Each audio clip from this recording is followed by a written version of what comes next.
सभी को praise the Lord. निराशा के बिना जीवन को कैसे जीना चाहिए। सबसे पहले मैं प्रभु को धन्यवाद देती हूँ इन वचनों के लिए, जिसने ये वचन रोमियो 5:6 में हमें बताया है कि हमें निराशा के बिना हमें जीवन को कैसे जीना चाहिए।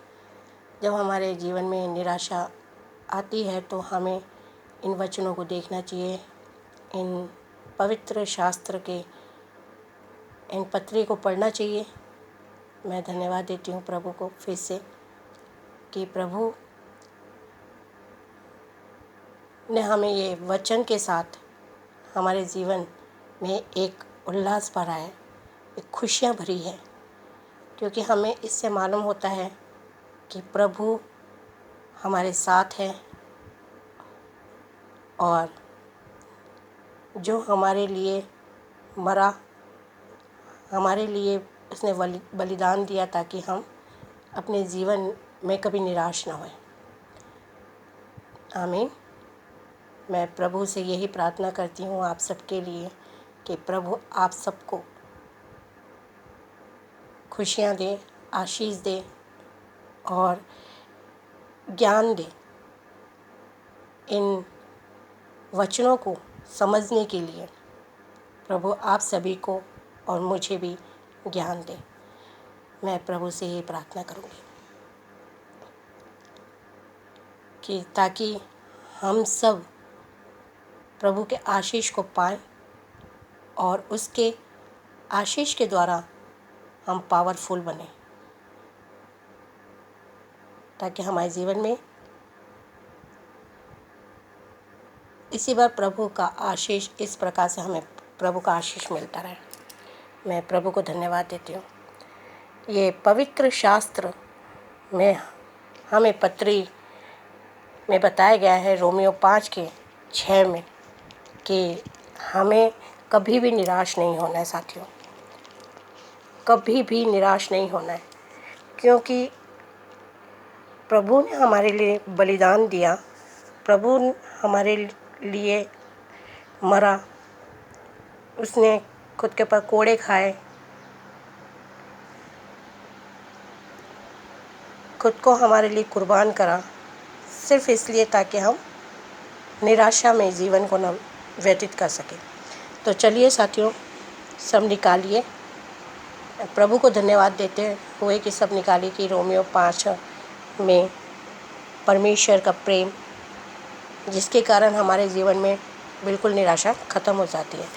5:6 में देखिए प्रभु ने क्या बोला है कि जब हम उसके लहू के कारण धर्मी हो गए हैं तो अब उसके द्वारा परमेश्वर के क्रोध से अवश्य ही बचाए जाएंगे। क्या बोला है?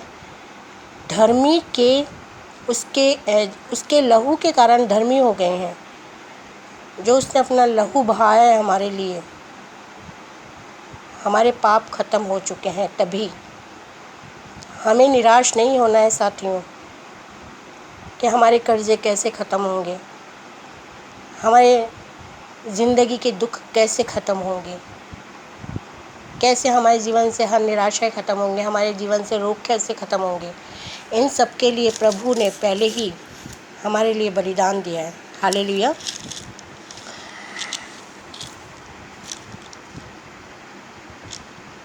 उचित समय पर हम भक्तहीनों के लिए मसीह ने अपना बलिदान दिया है,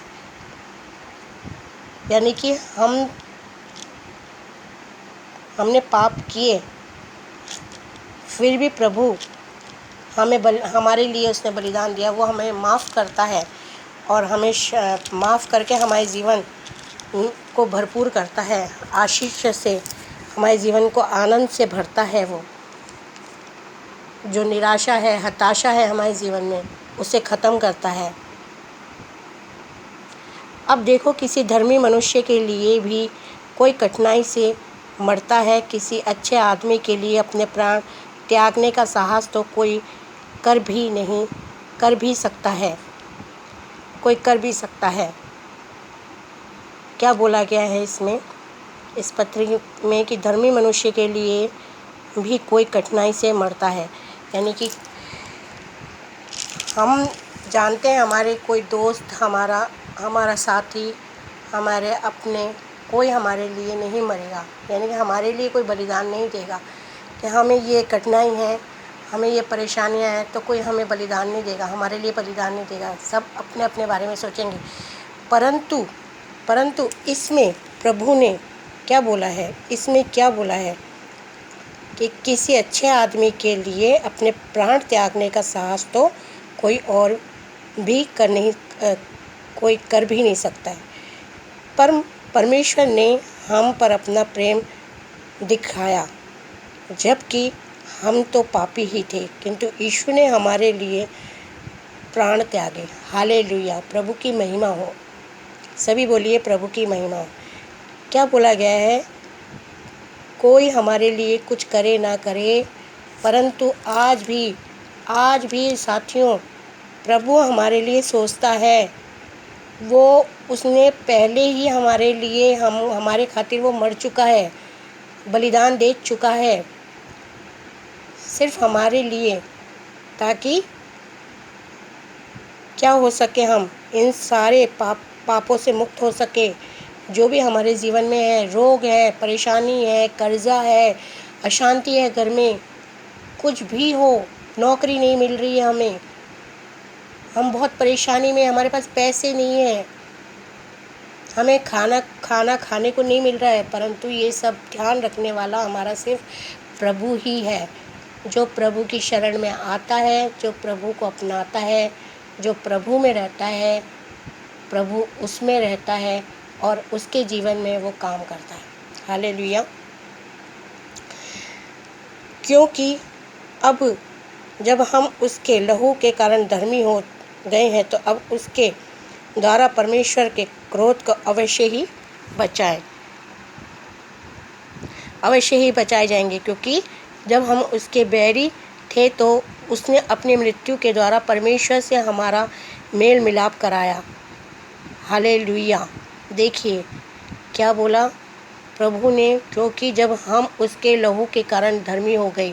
ऊपर भी लिखा हुआ है, क्या लिखा है, क्योंकि जब हम 6 में क्या लिखा है, क्योंकि जब हम अभी निर्बल ही थे, तो उचित समय पर वे भक्तिहीनों के लिए मसीह ने अपने बलिदान दिया।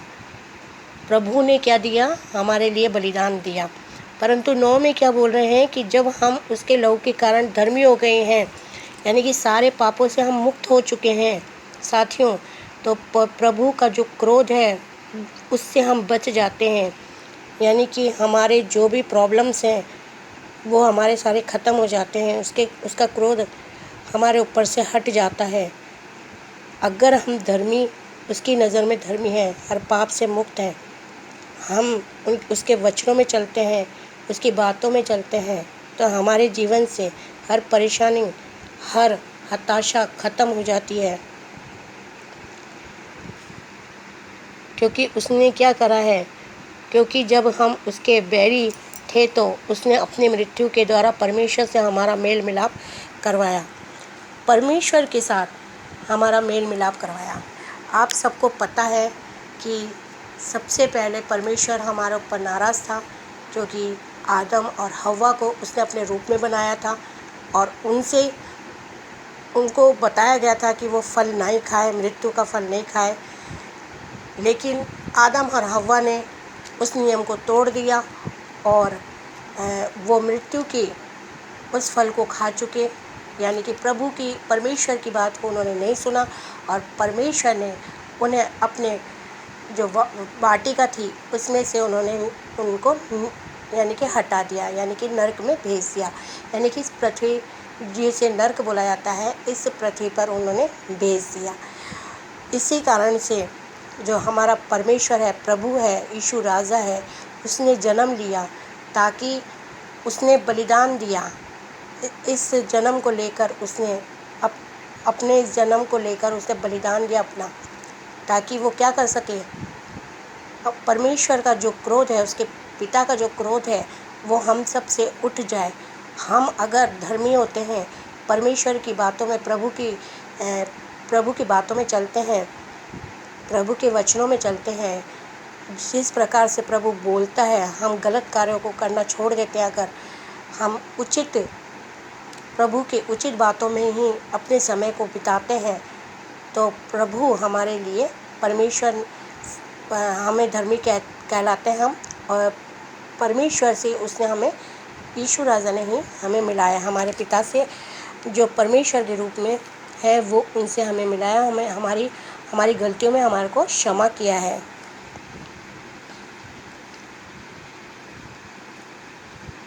तो चूँकि अब हमारा मेल मिलाप हो चुका है, तो उसके जीवन से हमारी अधिक से अधिक रक्षा होगी। इतना ही नहीं, हम अपने प्रभु यीशु द्वारा परमेश्वर की भक्ति पाकर अब उसमें आनंद लेते हैं। आमीन।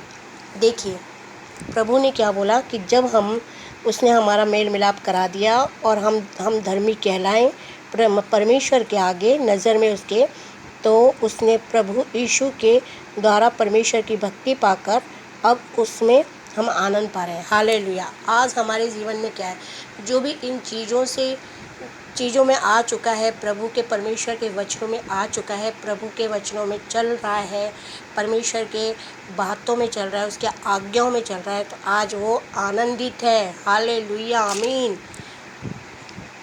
हालेलुया। सभी बोलिए हालेलुया। आमीन। आपके जीवन में आपने खुद ने भी देखा होगा, हम कब इन चीज़ों को पहचानते हैं साथियों, कि हमें माफ़ किया गया या परमेश्वर हम पर क्रोध नहीं है। जब आपके जीवन में, हमारे जीवन में कोई अच्छा कार्य होता है, हमारे जीवन से वो कठिनाइयाँ ख़त्म हो जाती है, हमारे जीवन से निराशा ख़त्म हो जाती है, तब हमें महसूस होता है कि हमें परमेश्वर ने हमें माफ़ कर दिया है, हमारे ऊपर से क्रोध उसका हट गया है, और उसका जो आशीष है वो हमारे ज़िंदगी में आ चुका है, और हम पावरफुल बनते हैं, और हमारा जीवन जो है, इसमें क्या बताया है कि हम आनंद लेते हैं। हालेलुया। परमेश्वर की भक्ति पाकर हम क्या लेते हैं? आनंद लेते हैं। ठीक है। हालेलुया। आमीन। तो इस तरह से हम प्रभु को पाकर, परमेश्वर की बातों में रहकर, परमेश्वर की आत्मा में रह के, हम जीवन के हर हताशा को ख़त्म कर सकते हैं। हालेलुया। अब इसी के देखिए चौथे में 23 में आइए क्या बोला है। देखिए 23 में भी क्या बोला गया है, ये देखिए। शास्त्र का ये वचन कि विश्वास उसके लिए धार्मिकता गिना गया, न केवल उसके लिए बल्कि हमारे लिए भी है। परमेश्वर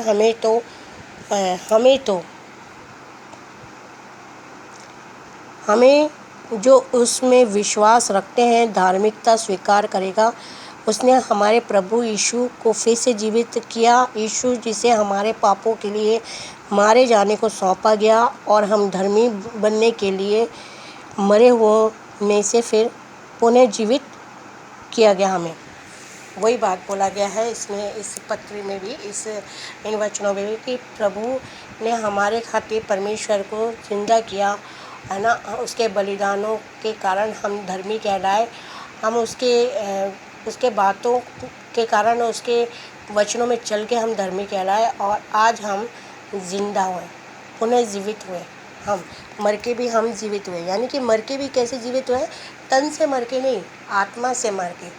हालेलुया। जैसे कोई शराब पीता है, अगर उसने शराब छोड़ दी है, तो वो उसने शरीर का जो उसका त्याग है, जो मन की लालसा है, वो ख़त्म हो गई। हालेलुया। और उसने प्रभु के वचनों में चल के उसने शराब छोड़ी। जो चोरी करता है उसने चोरी छोड़ी, जो गलत कार्य करता है उसने गलत कार्य छोड़ा। तो इन चीज़ों से हम ऊपर आए और हमने प्रभु के आशीष को पाया, और इस प्रकार से हमने हमारे हताशा के जीवन को ख़त्म किया, निराश के जीवन को ख़त्म किया, और हमारे जीवन में आनंद ही आनंद हुआ। बोलो जय प्रभु की। आमीन। चलो हम छोटी सी प्रेयर करते हैं एक आप सबके लिए।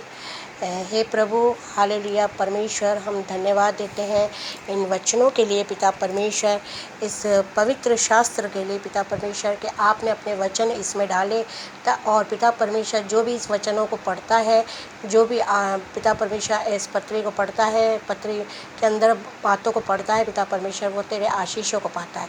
तो पिता परमेश्वर, हम धन्यवाद करते हैं कि आपने हमें रोमियो में पिता परमेश्वर 5:6 में आपने हमें निराशा से हटने की बात बताई। आप हमारे लिए पिता परमेश्वर मरे और ज़िंदा हुए पिता परमेश्वर, ताकि हमारे जीवन से ये हताशा, हमारे जीवन से ये निराशा हमेशा हमेशा के लिए ख़त्म हो जाए पिता परमेश्वर। धन्यवाद करते हैं सभी साथियों के लिए पिता परमेश्वर, वो भी पिता परमेश्वर आपके इन वचनों में चले, इन बातों में चले पिता परमेश्वर, और अपने जीवन के हर निराशा को ख़त्म करें। चाहे उनके जीवन में कर्ज़े हों, चाहे अशांति हो, चाहे कोई शराब पीता हो, जुआ खेलता हो, चोरी करता हो, या किसी का बच्चा नहीं है पिता परमेश्वर, उन सबको आशीष दे पिता परमेश्वर, ताकि पिता परमेश्वर उनके जीवन में ये सारी निराशाएं ख़त्म हो जाए। ये सब अधर्म चीज़ें जो शैतान करवा रहा है पिता परमेश्वर, ये सारी चीज़ें ख़त्म हो जाए। मैं धन्यवाद देती हूँ पिता परमेश्वर, धन्यवाद देती हूँ इस वचन को यहीं मैं आमीन बोलती हूँ पिता परमेश्वर। और पिता परमेश्वर हालेलुया पवित्र आत्मा जो भी इस वीडियो को देखता है मेरे राजा हालेलुया, तेरे वचनों को सुनता है, उन सभी को पिता परमेश्वर तू भरपूर कर पिता परमेश्वर। धन्यवाद देते पापा, धन्यवाद देती, सारी प्रशंसा सारी इज्जत आपको देती हूँ। छोटी सी प्रार्थना परमेश्वर के इकलौते पुत्र ईश्वर आजाद के नाम से, सभी बोले आमीन।